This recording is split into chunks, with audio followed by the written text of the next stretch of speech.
argue like this. So why am I arguing you like this?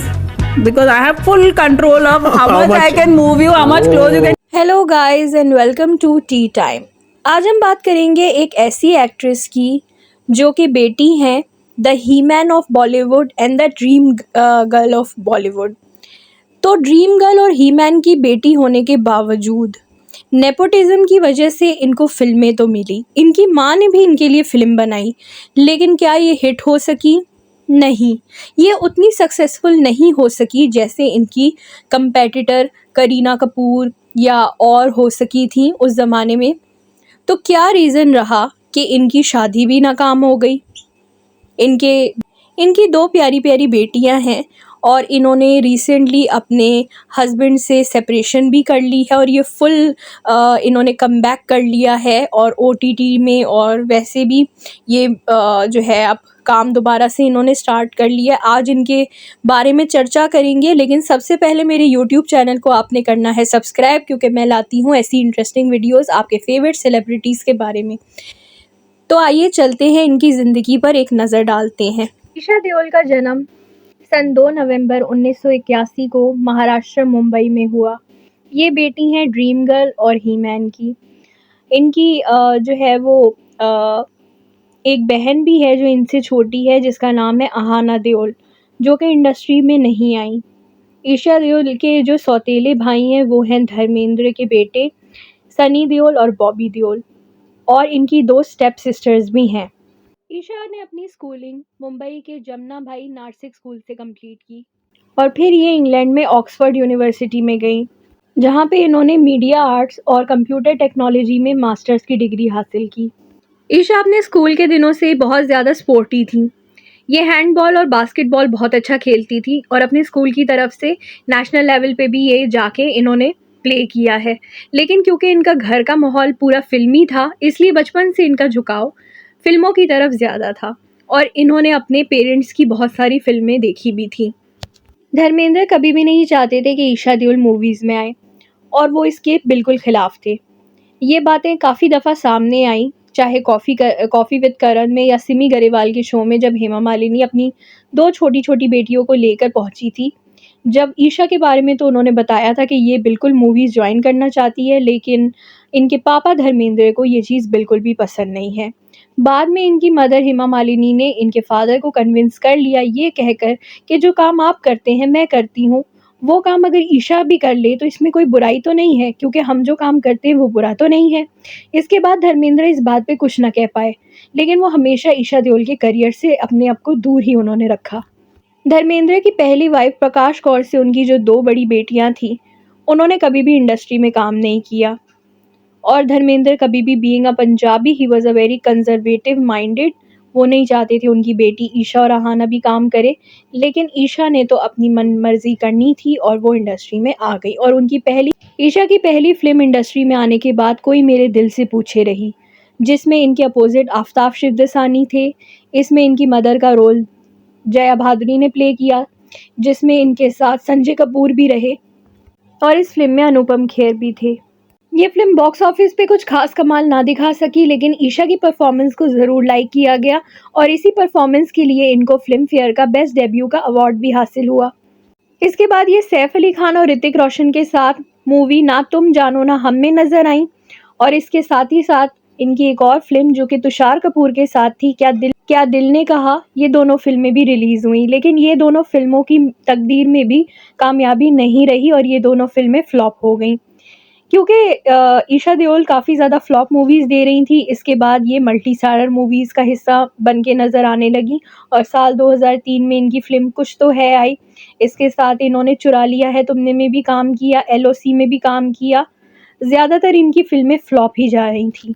Esha Deol के career के साथ सबसे बड़ा ड्रॉबैक ये था कि उनको लगातार उनकी मदर हेमा मालिनी से कंपेयर किया जा रहा था, जो कि एक बहुत ही ज़्यादा अनफेयर कंपैरिजन था, क्योंकि उनकी माँ जहाँ पे ड्रीम गर्ल रहीं और उन्होंने बहुत सारी फिल्मों में काम करके अपने आप को साबित किया, वहीं ईशा देओल न्यू थी, लेकिन लगातार अपनी माँ से कंपेयर होने के चक्कर में इनको बहुत ज़्यादा जो है क्रिटिसिज्म का सामना करना पड़ा।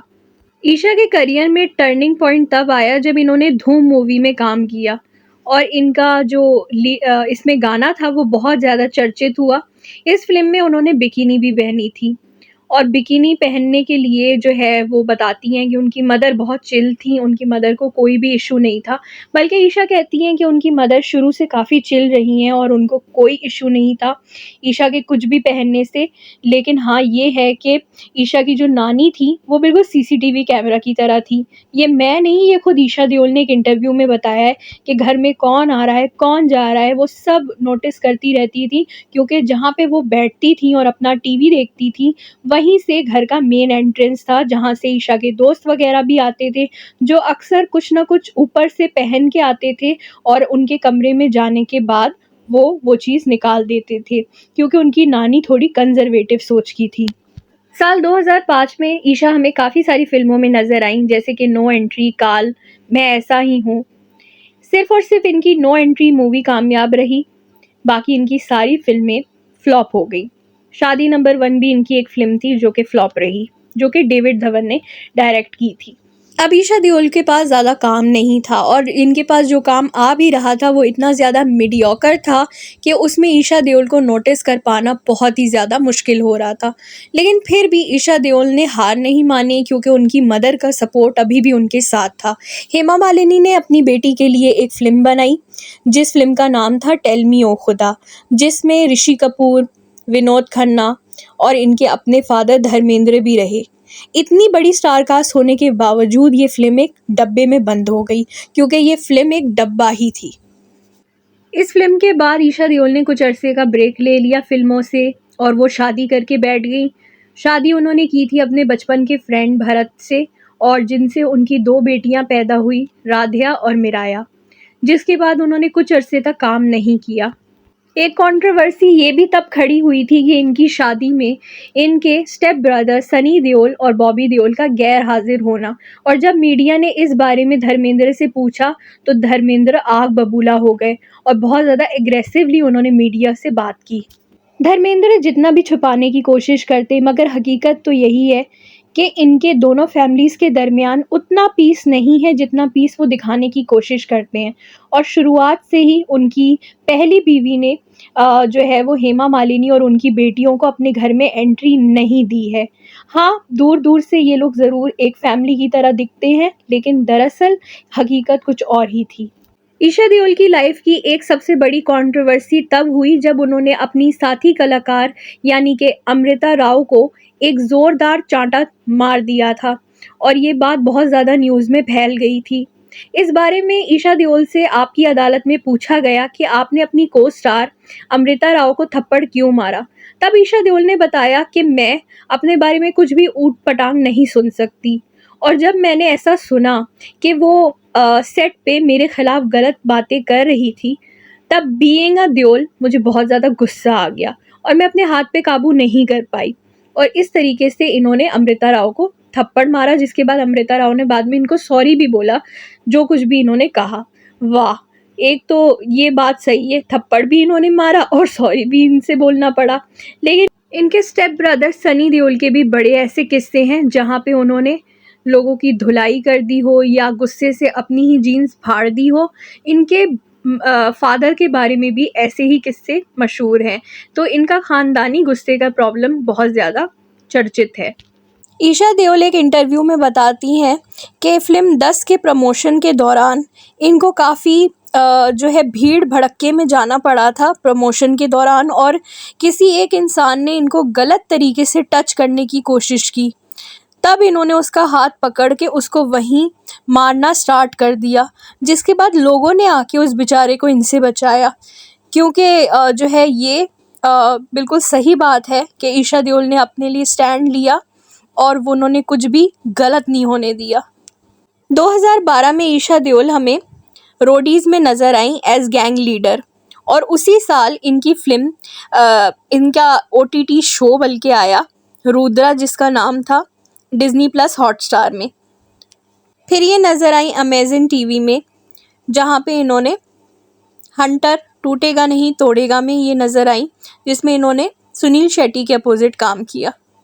2021 में इनकी एक शॉर्ट फिल्म एक दुआ भी रिलीज़ हुई, जिसको बहुत ज़्यादा अप्रिशिएट किया गया। ईशा देओल की शादी भरत तख्तानी से 2012 में इस्कॉन टेम्पल में हुई थी, लेकिन उसके बाद आफ्टर सो मैनी ईयर्स और आफ्टर 2 बेबीज़ यानी कि 2 बच्चियों के बाद, राधे और मिराया के बाद, इन दोनों का फाइनली अब जाकर डिवोर्स हो गया है। ईशा देओल अपने हस्बैंड भरत तख्तानी से सेपरेट हो चुकी हैं, जिसके बहुत ज़्यादा कुछ क्लियर इन्होंने वजह नहीं बताई है। ये वजह को प्राइवेट रखना चाहते हैं ये लोग, लेकिन हाँ, इन्होंने बताया है कि ये एक म्यूचुअल डिसीजन है और ये लोग सेपरेट हो गए हैं। ईशा देओल ने बताया कि भरत के घर का माहौल ज़रा उनके घर से डिफरेंट था। उनके घर में शॉर्ट्स वगैरह पहनना मना था, यहाँ तक कि वहाँ पे हर बहू अपने जो है घर में खाना बनाती है और अपने हस्बैंड के लिए टिफ़िन बनाती है, और मुझे शादी से पहले कुकिंग नहीं आती थी। खैर, ईशा देओल ने जैसे भी मैनेज करने की कोशिश की। फर्स्ट बेबी तक तो सब ठीक रहा। एक रेडिट पे ये खबर भी सुनने के लिए मिली कि भरत तख्तानी का जो है एक अफेयर चल रहा था, एक्स्ट्रा मैरिटल अफेयर, जिसकी वजह से जब ईशा देओल को पता चला तो उन्होंने भरत तख्तानी को छोड़ने का फ़ैसला किया और ये हार्श स्टेप उठाया, और भरत डिवोर्स के फ़ौरन बाद अपनी गर्लफ्रेंड के साथ बेंगलोर शिफ्ट हो गए, ऐसा भी वहाँ न्यूज़ में आया, लेकिन इस बात का कोई सबूत नहीं है। जून 2023 में जब सनी देओल के बेटे करण देओल की शादी हुई तो वहाँ हमें ईशा देओल और उनकी बहन आहाना देओल नज़र नहीं आई, सेम जिस तरीके से ईशा देओल की शादी में हमें सनी देओल और बॉबी देओल नज़र नहीं आए थे। वहीं कुछ लोगों का ये भी कहना रहा कि हेमा मालिनी है इस डिवोर्स का रीज़न, क्योंकि जिस तरीके से उन्होंने प्रकाश कौर का घर ख़राब किया था, वैसे ही उनकी बेटी का घर ख़राब हुआ है, और ये माता पिता के सारे कुकर्मों का सिला है। तो ये भी न्यूज़ में बताया जा रहा है। हेमा मालिनी ने जहां अपनी बेटी के फैसले को सपोर्ट किया है, वहीं धर्मेंद्र ने अपनी बेटी और दामाद को अपने फैसले को रिकंसिडर करने के लिए रिक्वेस्ट किया है। लेकिन खैर, अब तो डिवोर्स हो चुका है और ईशा देओल वापस लाइमलाइट में आ चुकी हैं और अब उनको काफ़ी ज़्यादा प्रोजेक्ट्स दोबारा से मिल रहे हैं। बताया जाता है कि प्रकाश कौर, धर्मेंद्र की फर्स्ट वाइफ, शुरू से हेमा मालिनी और उनकी बेटियों को पसंद नहीं करती, जिसकी वजह से हेमा मालिनी का और उनकी दोनों बेटियों का घर में आना जाना भी शुरू से मना है। लेकिन सनी देओल और बॉबी देओल के साथ ईशा देओल के रिश्ते काफ़ी अच्छे हैं। वो सनी देओल और बॉबी देओल को हर साल राखी भी बांधती हैं, ऐसा ईशा का बताना है। और जब सनी देओल की मूवी अभी गदर 2 रिलीज़ हुई थी, जो कि एक सक्सेसफुल मूवी थी, उसके बाद ईशा देओल के लिए उन्होंने एक स्पेशल स्क्रीनिंग भी रखी थी। ईशा देओल बताती हैं कि मुझे अपने रिलेशनशिप्स के बारे में पब्लिकली बताने की कोई ज़रूरत नहीं है कि वो कैसे हैं और कैसे नहीं। लोगों को जो भी क़ियासराई करनी है वो कर सकते हैं। तो दोस्तों, आज हमने बात की ईशा देओल की, कैसे इनके साथ क्या क्या हादसे हुए, कैसे ये कंट्रोवर्सी में घिरी रहीं, कैसे ये दिमाग से थोड़ी गुस्सैल हैं, जैसे इनके फैमिली के और भी मेंबर्स हैं, और ये थप्पड़ तक जड़ सकती हैं अगर इनके साथ कुछ गलत हो। आपको क्या लगता है कि ये अच्छी एक्ट्रेस हैं? इनकी कैसी मूवीज़ रहीं? आपको कौन सी मूवी पसंद है? कमेंट्स में ज़रूर बताइएगा।